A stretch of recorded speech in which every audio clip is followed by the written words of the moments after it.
أعوذ بالله من الشيطان الرجيم. بسم الله الرحمن الرحيم. الحمد لله الذي اجتبى من عباده من شاء، وصلى الله على سيدنا محمد وعلى آله وصحبه وسلم. رب اشرح لي صدري ويسر لي أمري واحلل عقدة من لساني يفقهوا قولي. ربنا لا علم لنا إلا ما علمتنا إنك أنت العليم الحكيم، ولا حول ولا قوة إلا بالله العلي العظيم. Pertama yang saya hormati Sayyidi Al-Jad Al-Muhtaram Al-Mufakham Al-Mubajjal Sayyidi Kiai Hisham Rahmini hafizahullahu ta'ala wa hafizahullahu ta'ala fi afiyatin wa sihatil jasadi wal ruh. Al-Muhtaram Sayyidi wa Maulaya Abuya Dr. Ar-Razi Hashim Al-Syafi'i madhaban, Al-Ash'ari aqidatan, An-Naqsyabandi Al-Khalidi Al-Mujaddidi mashraban. Yang saya hormati segenap para family, para paman-paman dan seluruh para hadirin, semoga kita selalu dalam ridha Allah dan selalu mendapatkan syafaat Rasulullah sallallahu alaihi wasallam. Amin ya rabbal alamin. Sebelum saya mempersilakan beliau untuk menyampaikan materi, saya perkenalkan beliau adalah Abuya Dr. Ar-Razi Hashim MA. Beliau kelahiran April 1986 di Bukit Tinggi, Sumatera. Kemudian beliau lulusan MA MAN Sumatera juga. Kemudian beliau melanjutkan S1 di UIN Syarif Hidayatullah, sekaligus beliau mondok di pesantren Darus Sunnah kepada Sayyidi Al-Muhaddits Al-Faqih Allahu yarhamuhu Kiai Ali Mustafa Yaqub. Kemudian juga beliau adalah murid dari Sayyidi Al-Faqih Al-Usuli Al-Mutafannin Syekh Hasan Hitu. Beliau juga murid dari Syekh Badi' Sayyid Al-Laham. Beliau juga murid dari banyak masyayikh seperti Syekh Marwazi, ada Syekh Abdul Rabb An-Nadhari wa ghairihim minal ajilla. Beliau secara akademik menyelesaikan S3 di UIN Syarif Hidayatullah dengan judul disertasi genealogi Muslim Puritan, Bu ya. Beliau juga muassis dan pimpinan Ribat Nuraniyah, adalah ribat yang fokus pada kajian akidah Asy'ariyah secara khusus dan akidah yang lain, juga kajian tasawuf dari berbagai jenjang. Dan beliau saat ini aktif untuk berdakwah dan tadris. Jadi ad-da'wah wa tadris itu kegiatan beliau sehari-hari. Alhamdulillah kita kedatangan beliau, kedatangan mutiara di tengah-tengah kita. Semoga kita semuanya bisa mengambil manfaat dan banyak ilmu dari beliau. Amin ya rabbal alamin. Selanjutnya kami persilahkan kepada beliau. Silakan Buya.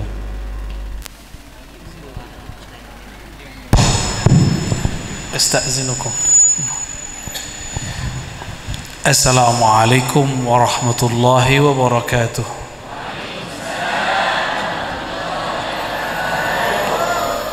Alhamdulillahilladzi syarrafana bil liqa' wa ajjala lana bil firaq.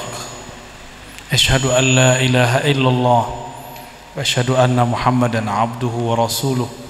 Allahumma salli wa sallim wa barik ala sayyidina Muhammad wa ala alihi wa ashabihi wa li baitihi wa dhurriyyatihi ajma'in.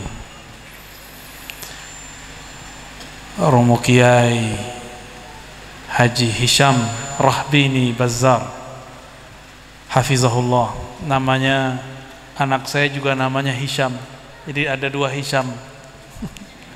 Itu samping pakai Hisham juga itu. Ini Hisham kecil, badannya besar.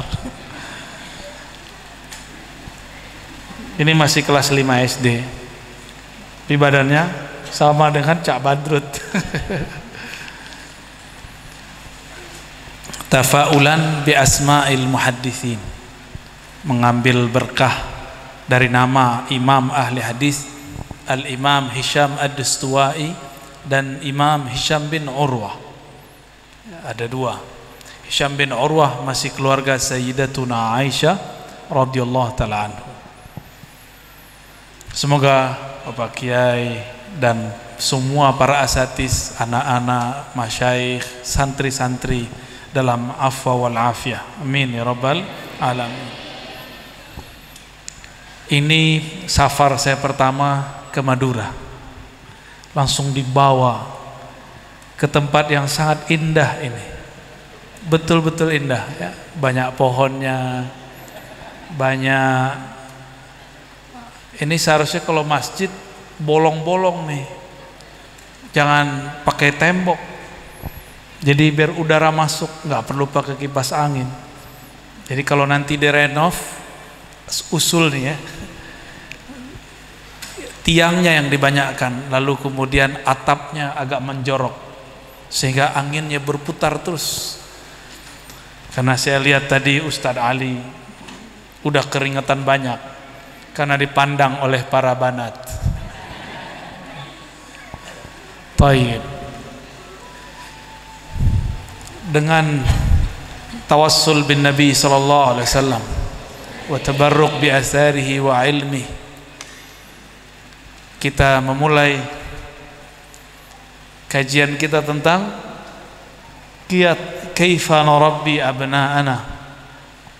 Tentu kiai kita sudah lebih berpengalaman daripada saya ya.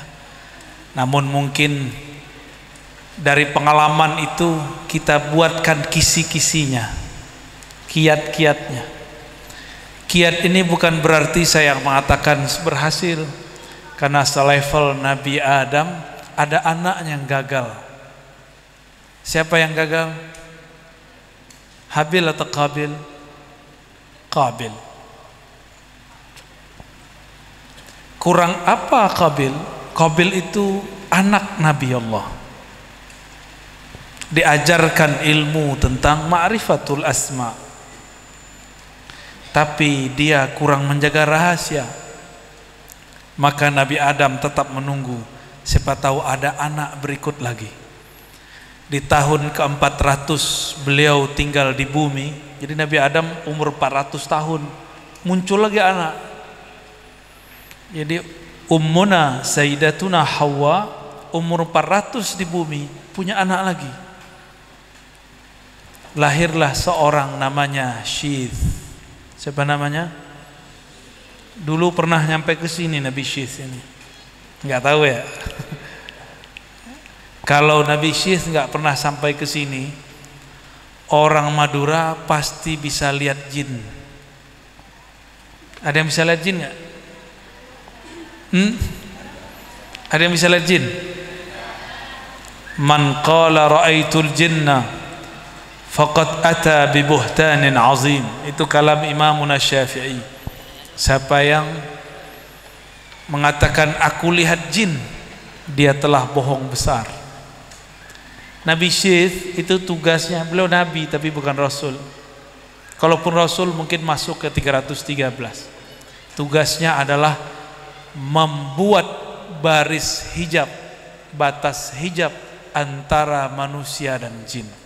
Kalau enggak, kita ketemu jalan itu kayak mau nabrak jin. Mau masuk rumah, tahu-tahu di genteng sudah ada jin. Halo, mau nggak begitu? Jadi jangan coba-coba belajar ilmu melihat jin, repot kita. Udah ditutup oleh Nabi Syith kok dibuka lagi. Ya. Jadi dulu Nabi Adam, Habil, Qabil itu masih ngelihat jin. Lihat begini ya. Samping-samping orang tuh. Lihat. Mau nggak begitu? Mukanya macam-macam. Wajahnya macam-macam. Mau? Jadi santri-santri jangan coba-coba belajar ilmu kasyaf jin. Ya. Nanti jadi begini ntar. Mau? Ya. Baik. Sayyiduna Adam pun belajar mendidik anaknya. Karena di waktu beliau di surga belum punya anak. Baru punya anak di mana? Di bumi. Maka Sayyiduna Adam alaihissalam pun belajar, berlatih. Kalau di kitab kan gampang, tinggal dibaca. Coba punya anak sendiri, bisa sabar nggak? Ya, kalau di kitab gampang. Al-awwal tashihun niyah, ya kan? Itu yang pertama tuh yang mau saya sampaikan. Kiat mendidik anak supaya tidak panik. Pertama, tasihun niyah, meluruskan niat. Anak itu jangan dianggap aset, ya ibu-ibu ya, bapak-bapak. Nanti supaya jaga saya waktu saya udah tua, nggak boleh niat begitu. Nanti biar kalau saya sudah tua dia bisa membelanjakan saya, bernafkahkan saya. Ini niat tidak benar. Jadi niat punya anak bukan supaya anak balas budi. Punya anak itu tugas dari Allah Subhanahu wa ta'ala. Maka Allah memuliakan orang tua dengan kalam wawassaynal insana biwalidayhi ihsana. Di surah Al-Ahqaf jelas sekali itu ayatnya. Luqman juga ada. Aku wasiatkan manusia agar ihsan terhadap orang tuanya. Didahulukan jar majrurnya, awalnya dia adalah objek, maudhu, maf'ulnya. Wa wassaynal insana, kami wasiatkan insan, ini maf'ul pertama. Maf'ul keduanya biwalidayhi, pakai ba. Ba di situ menunjukkan makna serius, benar-benar terhadap orang tua, ihsana. Jadi kata ba tidak hanya jar majrur, tapi ba itu ada makna taukid di situ. Contoh, saya mengatakan lastu bikafirin, itu beda dengan lastu kafiran. Lastu kafiran, saya tidak kafir. Tapi kalau lastu bikafirin, saya benar-benar tidak kafir. Maka taukid itu tidak mesti pakai nun, tidak mesti pakai lam, bisa pakai ba. Tergantung uslub kata-katanya. Nah, ayat ini jelas biwalidayhi ihsana. Berarti orang tua itu kalau boleh disebut wasiyatullah. Apa sebutan orang tua? Wasiyatullah. Jadi kita nih kalau udah punya anak, kita ini wasiat Allah. Anak amanatullah. Ya. Anak ini amanah dari Allah yang dapat wasiat di situ. Nabi Adam punya orang tua nggak? Punya orang tua nggak? Hah? Nggak punya? Beneran? Orang tua fisik nggak punya, tapi orang tua rohani punya nggak?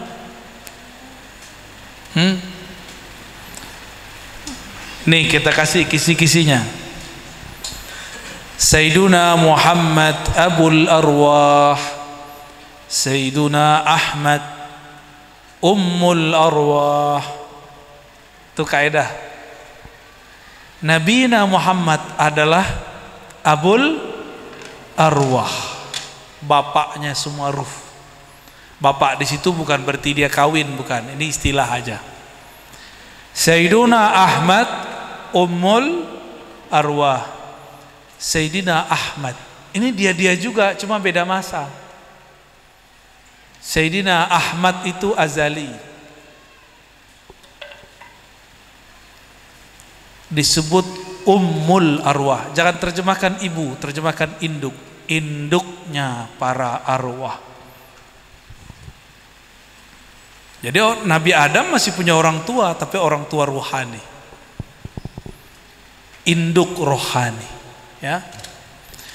Oke, yang pertama harus kita lakukan apa? Tasihun niyah, bahwa anak itu bukan milik kita, walaupun di hukum fikih anta wa maluka li abik, rawahu Ibn Majah. Kamu dan hartamu milik orang tuamu, itu versi fikih. Tapi dalam bab tauhid, bab akidah tidak. Lillahi ma fis samawati wal ard. Semua milik Allah, suka-suka Allah. Bapak waktu punya anak itu bisa ngatur nggak Pak? Saya pengen cewek, dapat cewek nggak Pak? Nggak bisa ya. Mukanya pengen mirip saya, bisa nggak? Nggak bisa ya. Artinya bukan kita yang mencipta si anak, bukan kita yang atur si anak. Maka hak si anak pulangkan kepada yang punya.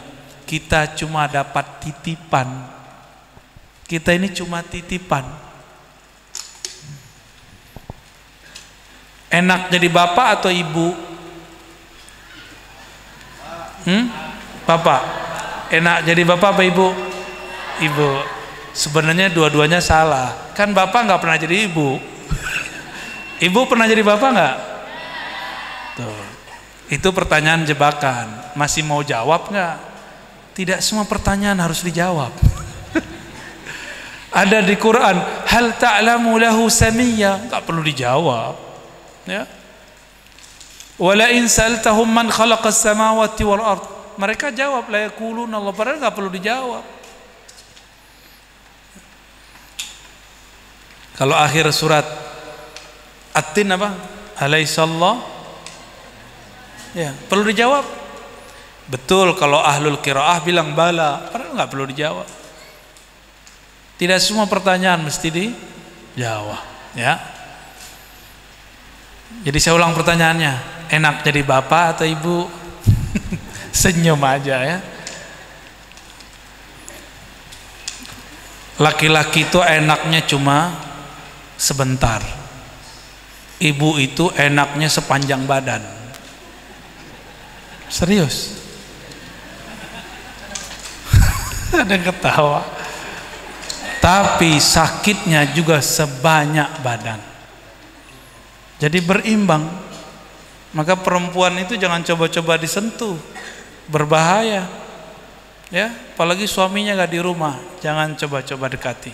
Nabi mengatakan, la tadkhulul mughayyabat, jangan masuk ke rumah yang suaminya tidak di rumah. Jadi yang pertama apa? Tashihun niyah, pulangkan bahwa anak adalah amanah dari Allah. Kita ini cuma alat titipan. Kalau dititip, gimana kalau kita dapat titipan? Kita jaga nggak titipannya? Kalau dapat wasiat dari orang tua, jaga wasiat nggak? Ini yang wasiat Allah, gimana? Tentu lebih serius lagi. Jika anak diwasiatkan tentang orang tuanya, apalagi orang tuanya, dia pasti diwasiatkan tentang anak-anaknya. Maka berkatalah seorang nabi, keturunan dari Nabi Ishak, ketika beliau hendak wafat. Nabi Ishak punya anak, siapa anaknya? Nabi Ishak punya anak, atu doang. Siapa nama anak Nabi Ishak? Ya, Yakub. Nabi Yakub itu ayah dari Nabi Yusuf. Beliau mengatakan, jadi beliau nggak nanya pertanyaan-pertanyaan aneh-aneh. Beliau cuma bertanya, pertanyaannya mesti dijawab. Ma ta'buduna min ba'di, apa yang akan kalian sembah setelahku? Jadi orang tua nggak nanya, nanti kalian sekolahnya apa nak, makannya apa nak, nggak ditanya begitu. Itu Allah sudah jamin. Tapi yang dikhawatirkan oleh Sayyiduna Yakub alaihissalam, apa yang disembah anak-anaknya ketika beliau wafat. Nah, kita begitu nggak? Ibu-ibu, bapak-bapak ini kalau anaknya minta doa, doanya gimana? Semoga lancar rezeki, gitu ya? Bener? Beda sama guru. Guru kalau doain murid, semoga engkau selamat dunia akhirat. Lebih cakep mana? Lebih tinggi sisi keorangtuaan guru atau orang tua biologis? Guru. Kalau orang tua cuma doain kamu sehat-sehat ya nak ya, lancar rezeki. Berarti dia nggak memikirkan husnul khotimah, su'ul khotimah, nggak memikirkan masuk ke kubur. Itu sebabnya kebanyakan orang tua hubungan kita cuma sampai hayat ini berakhir. Selebihnya hubungannya gurumu siapa? Mau jadi orang tua begitu? Maka jadilah orang tua seperti Nabiullah Ya'qub. Nabiullah Ya'qub bertanya, "Ma ta'buduna min ba'di?" Orang tua begini sekaligus jadi guru. Walaupun sekolah tidak tinggi, kita boleh bertanya kepada anak-anak. Cuma kalau bapak ibu ini bukan ustadz, ustazah, jangan ceramahin anak. Kan bukan penceramah. Untuk anaknya santri, dia bilang, kalau orang ini Madura bilang iya apa gimana? Engge gitu orang Jawa. Hah? Eki. Kayak nama temanku. Eki gitu ya. Hengki. Hengki. Astagfirullah. Mohon maaf ya Bu, susah mengulangnya. Harus kursus bahasa Madura ini ya. Hengki gitu ya. Sahih. Ya udah saya pakai bahasa Jawa dah. Engge gitu kan. Bener. Kalau orang Jawa gitu nggak? Anaknya ustadz diceramain, untung anaknya ustadz santri, maka dia tahu adab kepada orang tuanya. Dia bilang, iya baik, iya, padahal orang tuanya ngomongnya belepotan gak jelas. Bukan ustadz ustazah tapi ceramain anak. Tapi kalau anaknya santri dia beradab. Kalau anaknya gak santri, dia bilang apa? Cukup lah Pak, udahlah Mak, saya juga tahu. Ada lagi yang parah, tiba-tiba dia kabur. Maknya lagi merem, nangis-nangis, anakku, tahu-tahu anaknya udah pergi. Jadi kalau kita bukan ustadz ustazah, bukan muallim muallimah, jangan terlalu banyak juga nyinyir kepada anak, cerewet jangan. Berbicara seperlunya. Ya. Jadi yang pertama kembali tashihun niyah. Maka Nabi Ya'qub karena dia meluruskan niatnya, dia tanya, apa yang kau sembah setelahku?